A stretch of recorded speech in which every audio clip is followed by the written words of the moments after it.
Hi viewers, இன்றைக்கி நம்ம பன்னீர் புர்ஜி எப்படி பண்ணுறதுன்னு பார்க்கலாம். அதுக்கு தேவையான பொருட்கள்: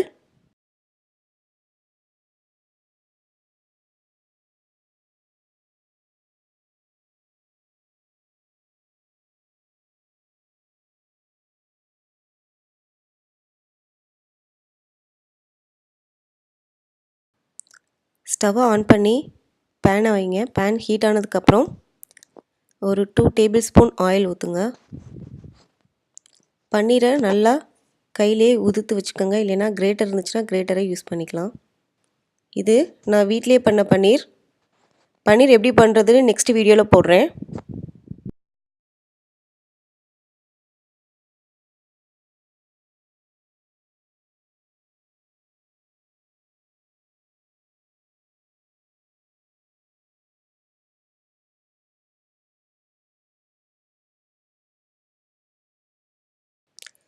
ஆனியன், டொமேட்டோ எல்லாம் சாப் பண்ணி எடுத்து வச்சுக்கோங்க. ஜிஞ்சர் கார்லிக் பேஸ்ட்டும் எடுத்து வச்சுக்கோங்க. அப்புறம் தேவையான மசாலா ஐட்டம்ஸும் எடுத்து வச்சுக்கோங்க. ஆயில் சூடானதும் சீரகம் போட்டுக்கோங்க. சீரகம் பொரியவும் நம்ம கட் பண்ணி வச்சுருக்கிற ஆனியன், க்ரீன் சில்லி எடுத்து ஆட் பண்ணிக்கோங்க. ஆட் பண்ணிவிட்டு நல்லா ஒரு 2 மினிட்ஸ் நல்லா வதக்கி விடுங்க. ஒரு கண்ணாடி பதம் வரட்டும்.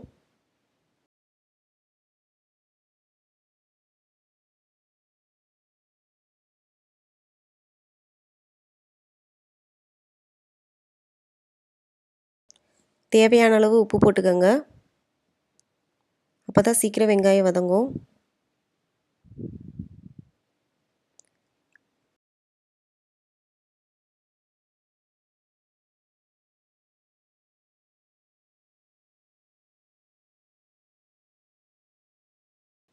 இப்போது ஜிஞ்சர் கார்லிக் பேஸ்ட் ஆட் பண்ணிக்கோங்க.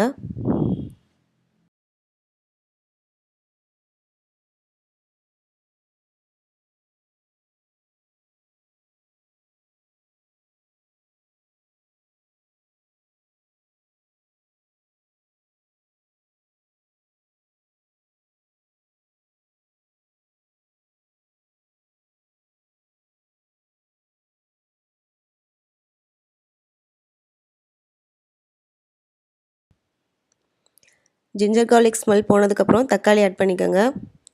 தக்காளி போட்டு நல்லா மசிகிற வரைக்கும் வதக்கி விடுங்க.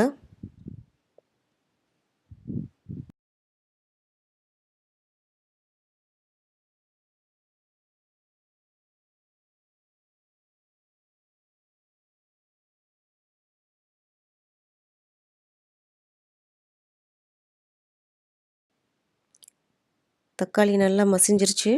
இப்போ நம்ம எடுத்து வச்ச ஸ்பைசஸ் ஒன்றா ஆட் பண்ணிடலாம். Turmeric powder, red chilli powder, coriander powder, garam masala, amchur powder இருந்தால் அதுவும் கொஞ்சம் ஆட் பண்ணிக்கோங்க. நல்லா கிளறி விடுங்க. எல்லா பவுடரும் நல்லா மிக்ஸ் ஆகணும். ஸ்பைசஸோட ஸ்மெல் போகிற வரைக்கும் நல்லா கிளறி விடுங்க.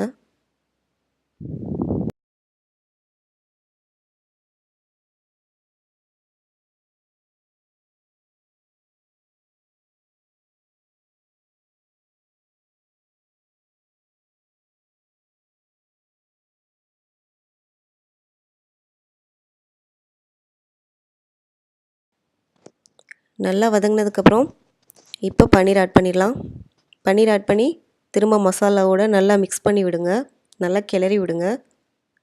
இப்போ பன்னீர் இந்த மசாலா கூட சேர்ந்து ஒரு 2 to 3 மினிட்ஸ் நல்லா வதங்கணும்.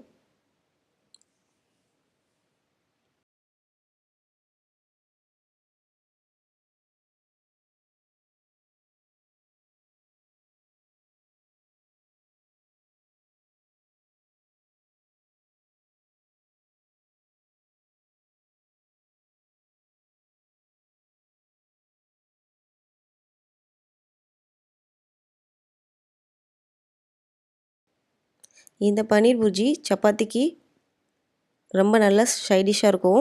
அதே மாதிரி நீங்கள் இதை வச்சு பன்னீர் தோசையும் பண்ணலாம்.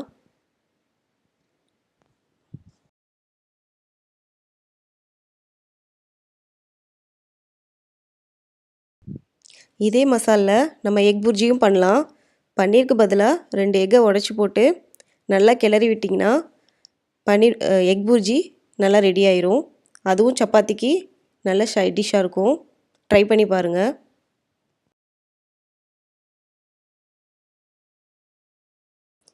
இப்போ பன்னீர் நல்லா ரெடி ஆயிடுச்சு. கொரியாண்டர் லீவ்ஸ் ஆட் பண்ணி சர்விங் பவுலுக்கு மாற்றிடலாம்.